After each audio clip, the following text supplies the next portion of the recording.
Muito bem, professor. Professor, nós temos 5 minutos. Opa!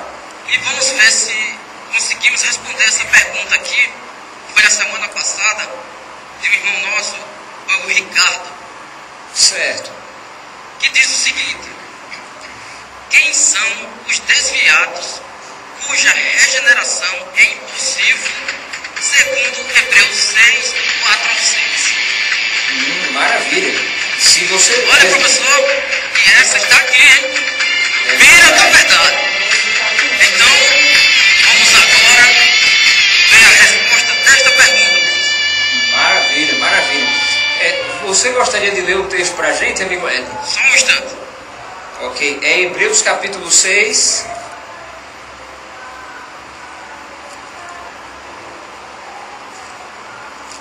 Hebreus 6, do 4 ao 6. Até o 6, ok, já estou com eles E aqui. diz o seguinte: é impossível, pois, que aqueles que uma vez foram iluminados e provaram o dom celestial e se tornaram participantes do Espírito Santo e provaram a boa palavra de Deus e os poderes do mundo vindouro e caíram, sim, é impossível outra vez renová-los para arrependimento, visto que, de novo, estão crucificando para si mesmos o Filho de Deus e expondo a ignomia, professor.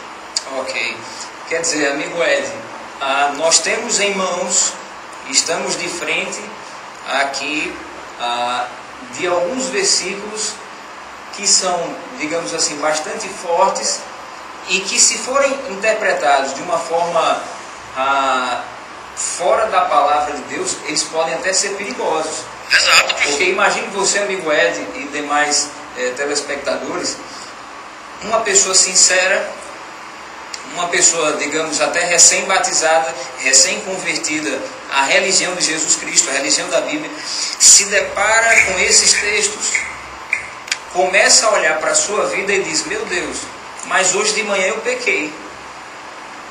Então essa pessoa pode, digamos, interpretar esses textos da seguinte maneira: ora, se a Bíblia está dizendo que depois que eu aceitei Jesus Cristo, depois que eu me tornei participante do Espírito Santo e voltei a pecar e estou perdido, o que é que eu estou fazendo na igreja?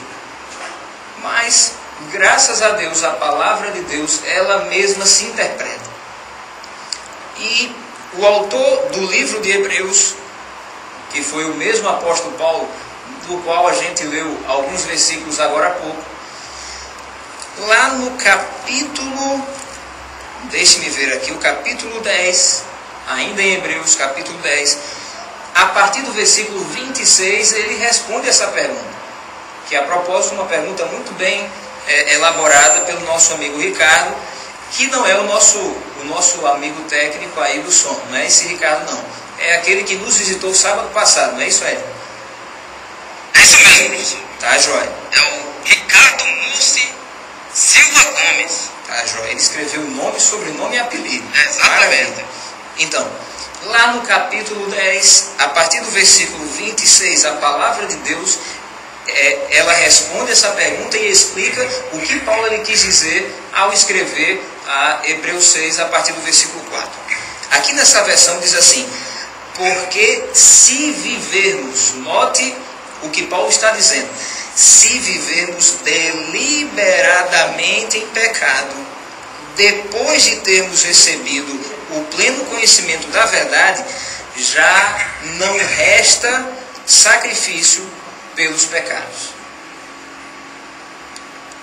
No verso 27, Paulo continua dizendo: pelo contrário, certa expectação horrível de juízo e fogo vingador prestes a consumir os adversários. Quer dizer, queridos amigos, Paulo está explicando o que ele falou mais atrás. Paulo está dizendo: olha, aqueles que participaram do batismo do Espírito Santo, aqueles que atenderam ao convite de Jesus Cristo, mas não crescem em santificação, muito pelo contrário, permanecem com os seus pecados de antigamente, mesmo agora tendo se comprometido com o Salvador. Porque você sabe, quando nos batizamos, nós fazemos um voto a Deus. E aquele voto não deve ser quebrado, pelo menos não deliberadamente quebrado.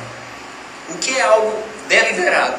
Algo deliberado é algo feito de propósito, é algo feito por costume, é algo feito porque a pessoa quis. E Paulo está dizendo que se vivemos deliberadamente em pecado, já não resta sacrifício pelos pecados. Por quê? Porque, como ele mesmo falou lá no capítulo 6, no versículo 6 também, estão crucificando para si mesmo o Filho de Deus. O Filho de Deus só foi crucificado uma vez. Aqueles que estão desvalorizando o sacrifício de Jesus Cristo estão cometendo o pecado que o próprio Jesus ele mencionou em Marcos capítulo 3, verso 29. Marcos, o capítulo 3, verso 29, ele nos diz o seguinte. Deixe-me ver se é esse versículo. É ele mesmo. Aqui diz: mas aquele que blasfemar contra o Espírito Santo não tem perdão para sempre, já que é réu de pecado eterno. O que é o pecado eterno? Seria um deslize? Seria uma luta contra a carne, ainda que caiamos? Não. O pecado eterno é a blasfêmia contra o Espírito Santo. É a rejeição deliberada do Espírito Santo. É você saber que está indo na direção errada. É você saber que está com costumes equivocados. E ainda assim, você, a despeito do que tem aprendido na palavra de Deus, permanece nesses pecados. Portanto, se o amigo Ricardo, eu não sei se ele está aí com você, amigo Ed. Hoje ele não veio. Hoje ele não veio, mas certamente quando ele ouvir, poderemos conversar com ele a esse respeito. Mas você que está aí cultuando a Deus e nos prestigiando com a sua presença, caso Satanás lhe acuse, caso Satanás lhe persiga, dizendo que você não tem mais chance, faça uma autoanálise, examine-se, como Paulo ele fala em 2 Coríntios capítulo 13. Paulo ele diz: olha, examine-se pois o homem para ver se ele está na fé. Se o que você tem ouvido de Satanás, de repente Satanás tem razão, se você está fazendo coisas que você já aprendeu na palavra de Deus, que não são coisas corretas, Deus hoje está lhe dando a oportunidade de mudança. Por outro lado, se você está lutando contra o pecado, como Paulo fala em Gálatas no capítulo 5, a partir do versículo 18, Paulo diz: olha, aquele que vive no Espírito, ele jamais satisfará as concupiscências da carne. Desculpa interromper, professor, mas o nosso tempo está acabando.